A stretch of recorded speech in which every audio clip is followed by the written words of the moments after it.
Ayan, ito naman ngayon yung aking vanilya na tinanim ko dito sa aking langka. Akala ko itong langka na to mamamatay na kasi nawala na lang lahat ng dahon niya, pero hinayaan lang namin na magpatuloy siya. Noong umulan, nakita namin na tumutubo pa at buhay pa pala. At hinayaan ko na rin yung mga vanilya ko ay patuloy na gumapang sa kanya. Dalawa yan. Itong isa naman ay may vanilya rin ito. Dito ko pinagapan kasi wala akong kakawate, kaya dito ko siya inilagay. At ayan, nakita ko na napakalago na niya at umakyat na siya ng umakyat. At may bunga itong isang langka ko na to, isang piraso. Kaya binalutan ko na rin ang sako. At nakakatawa kasi nakita ko naman na yung aking vanilya siguro ay mga 8 months na siya. Talaga namang lumago siya. Siguro next year ay mamumunga na siya. Pero hahayaan ko lang siya dito muna gumapang sa langka. Para noon ay lasang langka. Masarap ang aking vanilya. Meron din ako sa kakao. Pero yan, nakita ko lang naman na madali lang palang alagaan ng vanilya. Basta importante ay may kapitan siya at merong bunot.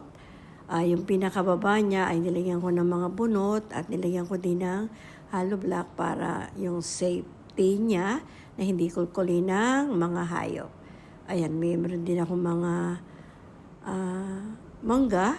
Ayan, pinarotol ko din yung tabi niyan para mataniman ng mga gulay. Siyempre, may alaga ako isang kambing, nilalayo ko naman siya sa mga alaga ko. Ayan, ito naman yung aking tirahan. Siyempre, marami pa rin akong dapat ay sikasuhin dito para maging maayos, maging maganda. Walang pa ng palitada sa labas. Kasi importante din ang palitada. Ito naman yung aking ilang-ilang. At may mga bunga na rin yan. At kinukuha ko din ang bunga para itanim naman siya. Ay sa kapaligiran ko naman, napakarami ding mangga, may santol din. Kaya sa bawat lugar na paroroonan natin sa farm, napaka-importante. Maraming mga pananim. Yun ang nagustuhan ko sa farm na to. May mga ready na mangga na namumunga. Meron tayong kalabaw na mangga. Meron din tayong isang pili. Ayan. Marami na rin naging bunga ito. Pero pagka umulan, tinitinan ko kung may nalaglag na bunga at kinukuha ko para maitanim naman. Para hindi sayang, nagtanim din ako ng mga tanglad sa kapaligiran. Ayan, malalaki naman, malalago. Siyempre, may saging din.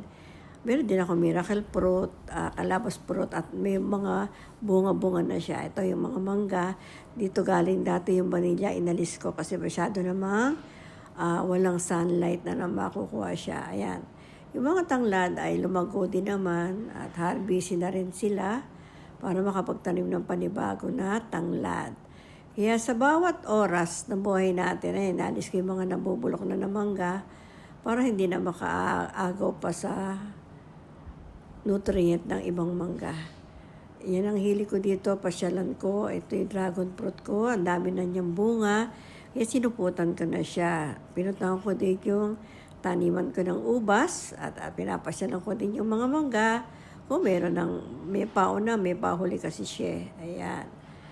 At marami ding mangga dito, pero 2 taon na siya hindi nagbibigay ng magandang bunga.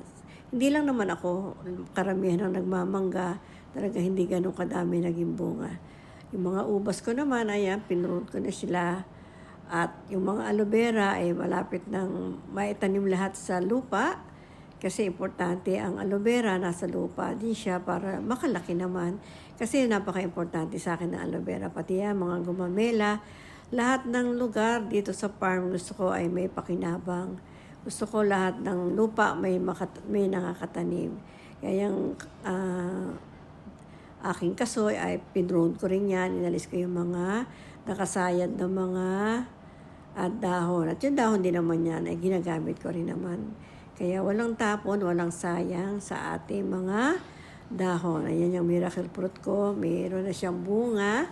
Kaya lang, pinutulan ko ulit siya. Kaya yung mga bunga sa dulo ay nakuha ko. Okay lang kasi bata pa naman siya.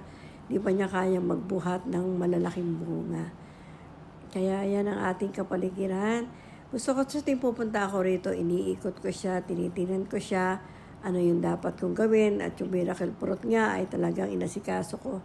Ayan, yung santol na yan ay napakatamis, bangkok yan, at pwede ko nang akyatin para mapitas uli yung mga bunga niya. Hindi naman siya nakapagbigay ngayon ng mas maraming bunga. Yung isa ay maliliit ang naging bunga. Kaya papasyalan ko din yung ibang side ng farm para makita ko yung mga dapat ko pang gawin para siya ay maging mapagpala. Ayan yung mga may bunga at pinitas ko na rin. Kasi gusto ko kumain ng mangga.